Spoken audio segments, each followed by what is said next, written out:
नमस्कार, न्यूज मंच देख रहे हैं आप और मैं हूं विशाल वैभव।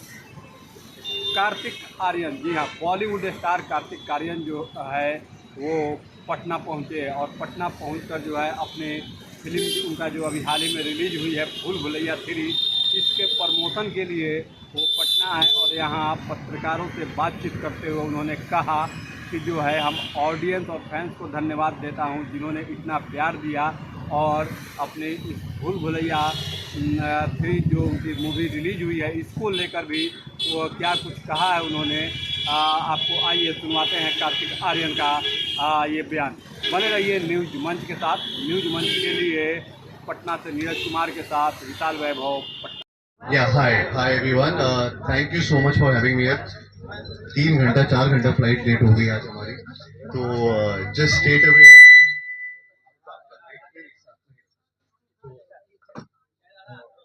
Hello hi. सो सीधा एयरपोर्ट से ही आ रहा हूँ अभी यहाँ पे स्ट्रेट अवे।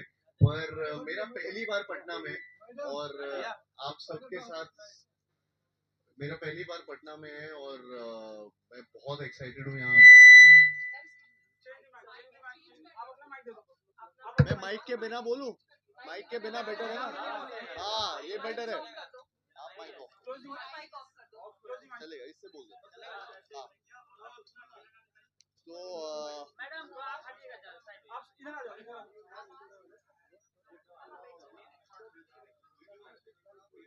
तो क्या चॉकलेट वॉकलेट है ये? नहीं, तो बहुत बढ़िया लग रहा है यहाँ पर पहली बार आकर। और जस्ट फिलहाल तो अभी बस एयरपोर्ट से सीधा यहाँ पर ही आया हूँ एंड आप सबसे मिल रहा हूँ। और ये बहुत हमारा ये कंप्लीशन हो रहा है यहाँ से। और क्या बोलते हैं, पूरे टूर, सिटी टूर्स जो हम कर रहे थे, इतने सारे सिटी टूर्स करें भूल भुलैया 3 के पूरे प्रमोशनल प्लान में। एंड पटना बहुत हमारे एक हार्टलैंड है जहाँ पे फिल्म हमारी बहुत चलती है, तो उसको आई थिंक यहाँ पे बहुत प्यार मिलता है हमारी फिल्मों को। सो आई थिंक मैं पहली बार यहाँ पे आना चाह रहा था और मैंने जिद लगा रखी थी कि मुझे यहाँ आना है। एंड कहीं ना कहीं अभी जाऊंगा आई थिंक लिट्टी चोखा खाने, और वो कोई जगह ढूंढूंगा जहाँ पे ये मिले। So how was your journey of being a superstar and a self-made superstar? अच्छा,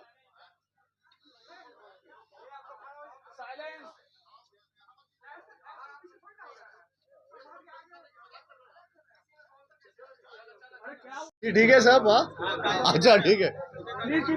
Sir, how was your journey of being a self-made superstar? बहुत अप्स एंड डाउन्स के साथ ये जर्नी रही है और काफ़ी फिल्में कर चुका हूँ ये छोटे से अंतराल में। और मुझे बस ये रहा है कि प्यार का पंचनामा मेरी पहली फिल्म थी। उसके बाद बहुत सारी फिल्में की, पंचनामा 2, सोनू टीटू भी आई। सोनू टीटू में बहुत ज़्यादा प्यार मिला। एंड उसके बाद भूल भुलैया 2, भूल भुलैया 3 अभी जो रिसेंटली इतनी बड़ी सक्सेस हुई हमारी। सो मैं बस बहुत ऐसा फील करता हूँ कि कहीं ना कहीं ऑडियंस को ही थैंक करता हूँ, जिस तरीके से फैंस ने, ऑडियंस ने अभी तक मुझे प्यार दिया है। एंड आई होप कि अगली भी फिल्में जो करूँ उसमें इतना प्यार मिले। बट भूल भुलैया 3 ने जिस तरीके से इस दिवाली पे रिकॉर्ड ब्रेकिंग सक्सेस पाई है, उसके लिए मैं बहुत ज़्यादा शुक्रगुजार हूँ ऑडियंस का और फैंस का। एंड या बस जर्नी ऐसी चलती रहे। So आपने जो कैरेक्टर निभाया है जी, वो आपने जो निभाया है उसमें कितना जो है फीलिंग उसमें दिया है और कितना मेहनत किया? बहुत फीलिंग दिया सर उसमें। और क्योंकि रू बाबा का जो कैरेक्टर है वो भूल भुलैया 2 में पहली बार इंट्रोड्यूस हुआ था। एक तरीके से ओरिजिन हुआ था उनका भूल भुलैया में रू बाबा का। एंड वापस से भूल भुलैया 3 में आ रहा था उसी कैरेक्टर को लेकर, लेकिन नई दुनिया में कहीं ना कहीं थोड़ा सा नए किरदार भी आ रहे थे और उनके साथ ये कैरेक्टर को मेरे को प्ले करना बहुत पसंद है, रू बाबा का कैरेक्टर। तो सेकंड टाइम जब मैं ये वापस से प्ले कर रहा था तो मुझे बड़ा मज़ा आया, क्योंकि कॉमेडी सीन्स तो करता रहा हूँ लेकिन साथ साथ horror scenes mix with comedy, वो मुझे भूल भुलैया 2 में भी बहुत मज़ा आया था और अभी इसमें भी ये करके मज़ा आया। आर्यन, भूल भुलैया 2 से भूल भुलैया 3 कितनी अलग? काफ़ी अलग है सर। मतलब जिस तरीके से अभी लोगों ने अभी लास्ट, इनफैक्ट इसकी बहुत एक इंटरेस्टिंग स्टोरी है जिसमें जब भूल भुलैया 2 की सक्सेस हुई थी हमारी और जिस वीकेंड में उस टाइम भी बहुत बड़ा नंबर मारा था और तब एक वन लाइन क्रैक हुई थी भूल भुलैया 3 की, और जिसमें क्लाइमैक्स था भूल भुलैया 3 का टेक्निकली, जिसके बारे में अभी थैंकफुली सब लोग बहुत बातें कर रहे हैं कि इसका क्लाइमैक्स बहुत ही अलग है एंड एकदम शॉकिंग और सरप्राइजिंग है। सो आई थिंक वो जब वो पहले सबसे पहले वो वन लाइन क्रैक हुई थी और हम लोग बहुत, मैं पर्सनली बहुत एक्साइट हो गया था कि ये कुछ एकदम नया है और अलग है, और उससे फिर पूरी कहानी पिरोई गई उस क्लाइमैक्स को लेकर। एंड कहीं ना कहीं मतलब मैं बहुत खुश हूँ कि हमने वही कहानी को लेकर आगे बढ़े जो हमने पहली बार इसकी वन लाइन सुनी थी। तो वो मैं रिवील नहीं कर सकता कितना अलग है क्या है, लेकिन हाँ काफ़ी कुछ सिमिलर वर्ल्ड है, लेकिन देर इज़ ऑफ कोर्स नए सिचुएशंस है, नए नए हॉरिफिक जंप स्केयर है, एंड आपको क्लाइमैक्स का आधा घंटा या 40 मिनट का जो पूरा वो सीक्वेंस है वो बहुत लोगों को सरप्राइज या शॉक कर रहा है।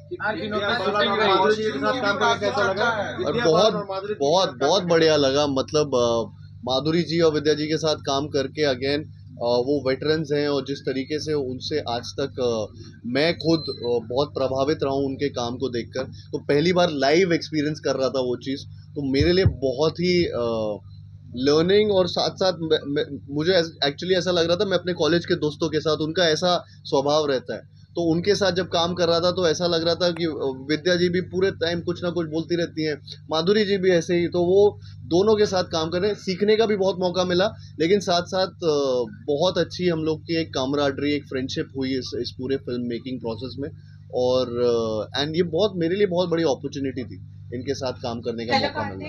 रूह बाबा के लिए एक बार जोरदार तालियां हो जाए। Rooh Baba, thank you thank you Aryan, ये शूटिंग कहाँ हुई और ये जो महल एक बार दिखाया गया एक बार इनका भी ले लेता हूँ फिर सर। हाँ क्वेश्चन उसके बाद मूवी मैंने देखी है, काफी अच्छी मूवी है, जी। और जो राजा बने थे वो कहीं ना कहीं मेरे को लगता है कहीं ना कहीं इशू रेज किया है LGBT कम्युनिटी का, तो उसमें आपका क्या टेक है?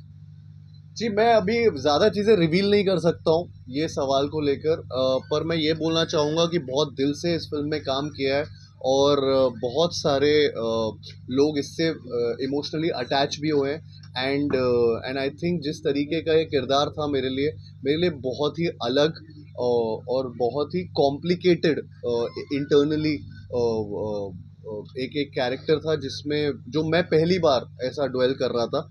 तो मैं अभी तो थर्ड वीक चालू हो गया है, और फिल्म थिएटर्स में है, तो आई थिंक मैं चाहता हूँ कि लोग देखें और एक्सपीरियंस करें रादर देन मैं उस पर ज़्यादा कमेंट करूँ, बट हैविंग सेड दैट जिस तरीके का एक पॉजिटिव एनर्जी उससे आया है वो आई थिंक वो हमारी सोच से एकदम मेल खाया, ऑडियंस का भी सोचना, सो आई एम रियली हैप्पी।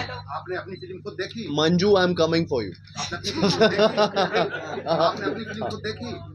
मैंने अपनी फिल्म को देखी सर 3300 बार, बहुत बार। आपका किरदार आपको कैसा लगा? सर मुझे तो बहुत बढ़िया लगा, और बोले थे कि बच्चा के साथ काम करना है, उसको बहुत सीखना है। हाँ नहीं बोला सर ऐसा आप, नहीं सर ऐसा कुछ नहीं, मेरे साथ रोज बात होती है तुम उनकी। बताओ। हेलो कार्तिक, आर्यन सर भूल भुलैया 2 और भूल भुलैया 3 के बीच में आपको क्या अंतर लगा? सर हाँ सॉरी, हाँ मैं पूछ रहा हूँ, हाँ जी सर। भूल भुलैया 2 और 3 में क्या अंतर लगा आपको? उसमें 2 से क्या डिफरेंट है? क्या इसमें हीरोइन अलग है या इसमें कैरेक्टर्स अलग हैं? सर ऑफ कोर्स इसमें नए नए कैरेक्टर्स हैं, नई नई चीज़ें हुई हैं, और 3 में अभी जैसा कि हमने अभी वापस वही बात की थी, सर ने भी वही पूछा था कि इसमें काफ़ी अलग अलग सिचुएशंस हैं। ऑफ कोर्स आप सेम फिल्म तो नहीं बना रहे हैं, रीमेक तो नहीं है, ये ओरिजिनल फिल्म है, और उसकी स्टोरी पूरी अलग है। एक नए महल में, नई हवेली में क्या हो रहा है और इन किरदारों के साथ क्या होने वाला है, आई थिंक वो पूरी की पूरी एक जो कहानी है वो पूरी नई कहानी है with different characters, a climax that is shocking a lot of people. Kartik sir, जी, किसी भी कोई भी फिल्म आप सेलेक्ट करते हो उसके पीछे इम्पोर्टेंट चीज आप क्या देखते हो? मैं स्टोरी देखता हूँ और साथ साथ अपना किरदार देखता हूँ। मुझे लगता है कि कहीं ना कहीं वो बहुत इम्पोर्टेंट हो जाता है जब आप एक फिल्म चूज़ कर रहे होते हो कि वो ऑडियंस की तरह सुनी जाए। मैं खुद बहुत सारी फिल्में देखता हूँ, तो मैं जब भी मैं खुद थिएटर गोइंग ऑडियंस हूँ, तो मैं भी जब नरेशन ले रहा होता हूँ तो मैं उसको वैसे ही सुन रहा होता हूँ जैसे या देख रहा होता हूँ, विजुलाइज कर रहा होता हूँ कि पहली बार अगर मैं ये फिल्म देख रहा होता थिएटर में तो वो क्या मैं वो देखने जाता ये फिल्म या मुझे मज़ा आता कि नहीं। तो आई थिंक उसमें मैं अपनी स्टोरी और कैरेक्टर वो ज़रूर देखता हूँ। कितने दिन लगे इस फिल्म को बनाने में, कितने दिन शूटिंग की? सर एक्चुअली ये बहुत फास्ट हुई ये फिल्म। मैं नंबर ऑफ डेज एग्जैक्ट नहीं बता पाऊंगा, लेकिन ये बता पाऊंगा कि भूल भुलैया 2 को ऑलमोस्ट 2 साल ही हुए थे। ये फास्टेस्ट सीक्वल है किसी भी फिल्म का जो किया गया हो कभी भी, बिकॉज आमतौर पर आप देखते हैं कि सीक्वल बनने में बहुत टाइम जाता है, उनकी स्टोरीज क्रैक करने में बहुत टाइम जाता है। हम लोग भी रेडी नहीं थे जब भूल भुलैया 2 जब रिलीज़ हुई थी, तो हमें भी नहीं पता था कि हम 3 इतनी जल्दी बनाएंगे, लेकिन वो स्टोरी एकदम से क्रैक हो गई और एंड सडनली उस पर काम चालू हो गया। इनफैक्ट अभी हम नवंबर चालू है, हमने इसका शूट ही इसी साल चालू किया था और इसी साल में हमने रिलीज़ भी कर दी और हमने दिवाली डेट लेकिन उसी टाइम से सोचा था, क्योंकि दिवाली एंटरटेनर है, उस तरीके की फिल्म है। लेकिन ये फास्टेस्ट फिल्म है, one of my fastest film too, मतलब कि from thought process to release. एक और सवाल होगा मेरा कि जिस तरह से सीक्वेंस का चलन चलता आ रहा है, भूल भुलैया 1, 2, 3 क्या चौथा भी आएगा? अभी ये इतनी बड़ी सक्सेस हुई है, हिट हुई है, लेकिन जब तक इसकी कहानी एक तरीके से ना मिले और एक अगेन जिस तरीके से हमें 3 की कहानी मिल गई थी, आई थिंक अगर उसमें वो कहानी नहीं होती तो इतनी बड़ी सक्सेस नहीं होती वो। तो जब तक वो चीज़ नहीं होगी, वो शायद कल भी मिल जाए या फिर उसमें साल भर लग जाए या फिर 4-5 साल लग जाए, वो मुझे नहीं पता। बट हाँ, वो डिपेंड करता है आई थिंक उस पर और ऑफकोर्स प्रोड्यूसर्स पे कि कब वो बनाना चाहते हैं। एक चीज देखा गया है, बॉलीवुड की जो फिल्में हैं, आपकी भी फिल्में हैं, साउथ इंडियन मूवी से ही जो है प्रेरित होकर के बनाई। नहीं सर, ये तो ओरिजिनल है। इसकी फिल्म की रीमेक हुई है साउथ में। भूल भुलैया 2 जो मैंने की थी उसकी साउथ में रीमेक हो रही है, तो वो प्रेरित हो रही है साउथ फिल्म वहाँ पे, तो वो उल्टा है। भूल भुलैया 1 आई थिंक रीमेक थी साउथ फिल्म की, लेकिन 2 की जो कहानी है वो हमारी ओरिजिनल थी जो वहाँ बन रही है। तो आई डोंट नो, और 3 भी ओरिजिनल है, जो पता नहीं मुझे उसका। मेरा एक सवाल है, आप बिहार आए हुए हैं तो बिहार से मेरा सवाल है, अगर कोई आपको मूवी ऑफर होती है जिसमें आपको बिहारी किरदार प्ले करना हो तो आप पसंद करेंगे? मैं बिल्कुल, मैं तो ढूंढ रहा हूँ।